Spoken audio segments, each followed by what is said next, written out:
Ice Cube is a best-selling rap artist. He emerged on the scene in 1989 as part of the very popular and controversial rap group NWA. A year later, his first solo album went platinum within 10 days of its release. After giving a memorable performance in John Singleton's critically acclaimed Boys in the Hood, he got the acting bug. He has since appeared in several films, including Friday and last summer's Anaconda, while continuing to record an equal amount of chart-topping albums. He has now made his film directorial debut with the Players Club. In addition to writing the script, he recorded the soundtrack and served as the film's executive producer. I am pleased to have him on this program now. Welcome. How you doing? Why did you want to direct? Well, you know, being on so many video sets, I've been on a video set since '89, and, you know, I did all the treatments and, you know, tried to be involved in all the writing of the storylines of the videos. I was involved in the editing of videos and things like that. You know, it was just kind of like a matter of time. You know, that was kind of my film school. And seeing a couple of my videos not come out exactly how I wanted them to, I said, yo, it's time. You go out and learn how to do this and do it myself. Yeah, definitely do it myself. And, you know, and see if I can do a shot at it. I've done about 17 videos now, and it was just time to step into that role as director. This is a $5 million film. Yeah. You wrote the script? Yeah, I wrote the script. It's about what? It's about a girl named Diamond, and she's dancing at this black strip club in the South called the Players Club. And she's just using this club to pay for her way through college. And she's doing a pretty good job without getting caught up into, you know, what the club has to offer, which is, you know, basically pulling her life down. She kind of sidesteps all of that until her cousin moves with her, and her cousin wants to dance too, and she's getting caught up in that lifestyle. So it's just like a slice of life story about this girl named Diamond and her struggle through the Players Club. All right, roll tape. Here's a clip from Players Club. You could be making a lot more money than what you're making up in here if you would just use what you got to get what you want and stop messing with this chump change. And what's that supposed to mean? Just what it sound like. Stupid, girl. Use what God gave you. What, y'all, some prostitutes? Hell no. We dancers. Dancers? Where y'all dance at? The Players Club. The Players Club. So there's one clip. You used actresses that had not been in certain roles, had not been acting before, yes? Yeah. Mostly all my actresses are unknown, new to the screen. Yeah. Who's doing this? You got the money from? New Line. You got it from New Line? I had to put a little of my money in, too, to make sure, you know, that everything I wanted got on the screen. If you had the opportunity, would you do more of this and less music, or you want to balance them?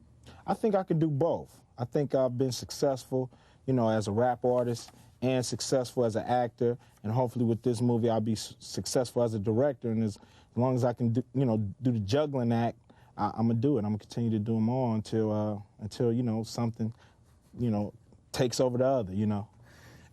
If this is successful, if this is in the, top 5 as an album, how much money will you make? I had to calculate that up. Yeah, but I mean, will it make enough to finance the movie if you wanted to? $5 million. Yeah. Definitely. Yeah, definitely. You'd make $5 million from this if it was successful. Oh, yeah. Just from the soundtrack. Yeah, just from the soundtrack. Well, that's a pretty good deal then. And you do the soundtrack that matches the movie. If you can tell a good story on film, you got a good thing going. That's real. That's true. How long is rap going to last? Forever? Is it here to stay? I think it is. You know, I think it's just kind of like it's fitting into music like jazz or rock and roll or heavy metal. It's just a part of our culture now. As long as you have young people coming up, you're always going to have people trying to rap. And, you know, it's also a good source of communication. You know, it's a good source of, you know, us on the West Coast knowing what's going on here on the East Coast. And, you know, kids in the South, we're kind of like, we use rap as our CNN. What? Your CNN? Yeah. Explain that. I mean, it does what? It does things like, you know, it lets us know if we're into the same things. You know, if I like these kind of clothes or these kind of cars or things like that in California, you know, I can hear like on the rap record that, you know, the kids in Texas feel the same way, you know, and it's just kind of like we have no networks or no way to really communicate with each other besides, you know, in the rap music, and it's done in like a storytelling, theatrical way. Does it have a social message at all, other than fashion?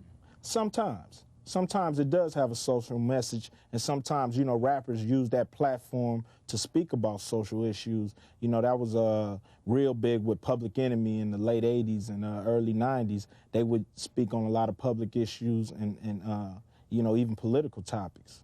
Yeah. NWA, Yeah. you were a principal part of that. Yeah. You left once and came back.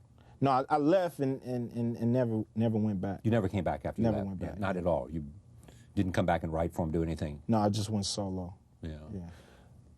Yeah. Has the attitude changed? I'm going back to some of the controversies. As you know, there were a lot of people protesting highly against Warner Brothers and other companies because of the lyrics that were coming and because of the message coming out of rap music about the police and about women. Has it changed? Is it the same? What? Well, see, the thing about rap, you can't, like, stroke it with one brush. You know, you just can't just say, yo, all rap is this way, because you have, you know, popular rap like Puffy, you know, which is a different kind of rap, and then you have the hardcore underground groups that you never hear from. So, you know, it's the whole spectrum. So we speak on a lot of different topics. Sometimes women are involved. Sometimes, you know, incidents with the police are involved. Sometimes, you know, politics, and just sometimes we just having fun. You know, it's like you got to pick each song and then talk about each song. Do you think the audience can tell the difference when you're just having fun versus when you have some social message you want to send? I believe so. You know, I think the kids can tell the difference. You know, it's usually like their parents who don't spend enough time with the music or don't spend enough time trying to learn about the music. They have a problem differentiating the two, you know, whether it's serious or play. But, you know, I've been a rap fan since 1979 when I was 10 years old, and I always knew the difference. I always knew when, from each song, when the artist was serious or when the artist was just goofing around. With that huge sense that it is a CNN for young, certainly black kids. Even white. And even white, and increasing number of white. But with that notion, it's a CNN. What's the responsibility of the artist in terms of the message they send? Well, see, the beautiful thing about rap is that you know, you have to be an individual to even shine. It's really you have to really show your individual talents and skills, and you really should come straight from the heart. Most of the artists that come straight from the heart without hanging themselves up as, you know, some big political speaker and they have to have this certain message, but just say what you feel. And I think that's the beauty of rap, and that's why it's been around so long, and that's why I think it's changed, you know, popular music. You know, it's always say exactly how you feel and do it how you feel, and that way, you know, we can respect you for that. What if, though, the lyrics were, and I'm come around to some of the things you've done, what if the lyrics are, say, about brutality to women, against women? What if the lyrics are anti-Semitic, anti-Jewish? What if the lyrics are, in a sense, a threat or suggesting killing police? And if it comes from the heart, that's not enough to judge it, is it? Well, no. You know, you can look at things like that. You can look at those kind of rap lyrics, and then I say, okay, if you question that, you know, you got to question, you know, in Terminator and in movies like Heat, you know, where they showed visually Violence against police. You know, I think that's a part of America. I think America it's in our chromosomes to just be addicted to sex and violence, and to have the kids to come up and they're seeing that and they're gonna write about it and they're gonna like it and they're gonna buy it, and that's what's gonna turn them on. You know, one artist is going to try to outdo the other artist to sell more albums or more movies to more kids. Oh yeah, definitely. You got artists out there. I'm not gonna sit here and say that all artists have, you know, a clean conscience or a clean slate. You know, they you know, America's all about capitalizing. Well, you know, so you're gonna have people who capitalize on stuff that we started. On the conflict between East and West rap. Yeah. What's that about? Well, you know, it's like the music started here in New York, and you know, I guess some rappers, take so much pride in that to hear rap from other places is just, you know, no good always. You know, like the West Coast is no good or the South is no good, and you know this is like the Mecca for rap. New York is the Mecca.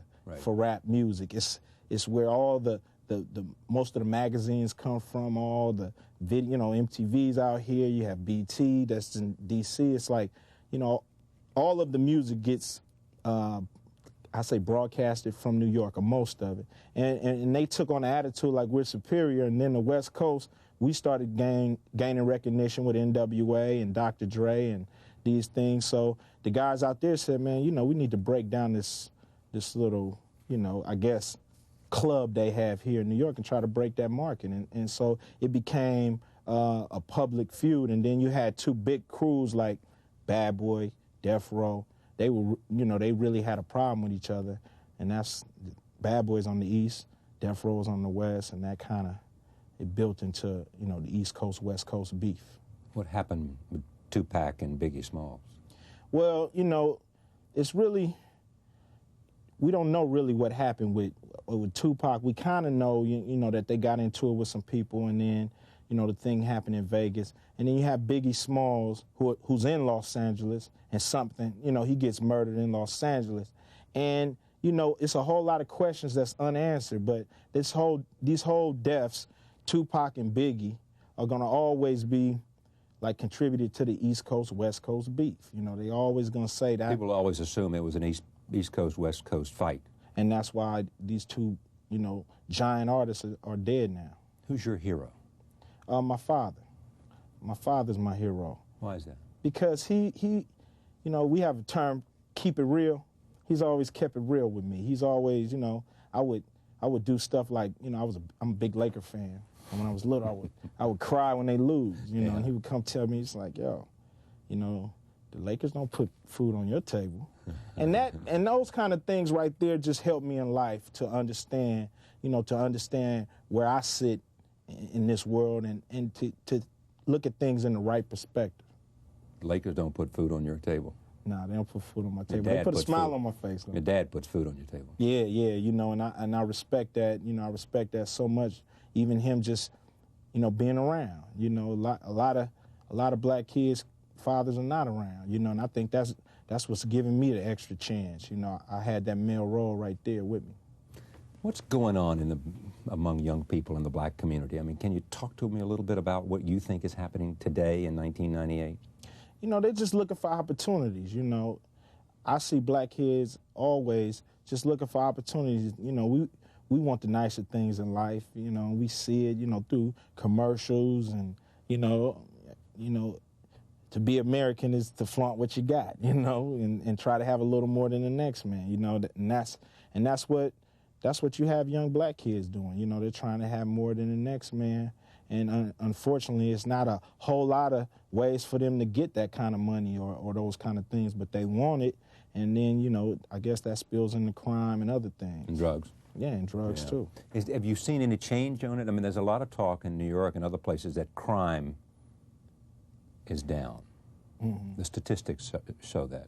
Have you seen, in terms of the people you know, in terms of the people who may come, what you hear, any evidence of that? Only evidence I know is that they're building more penitentiaries, that they're coming up with more outrageous laws to put people in those penitentiaries. And, yeah, a lot of people are getting locked up and the crime rate's going down. And that's what I see. They're kind of investing our kids. They're putting them in jail and kind of like using them that way. And you see a lot of privately owned penitentiaries going up, and all that kind of stuff scares me because I know who's going to fill those things up. It's nice to have you here. Thanks. It's nice to be here. Good luck. Love your show, man. Thank you. Good luck with the movie. Thanks. We'll be right back. Stay with us.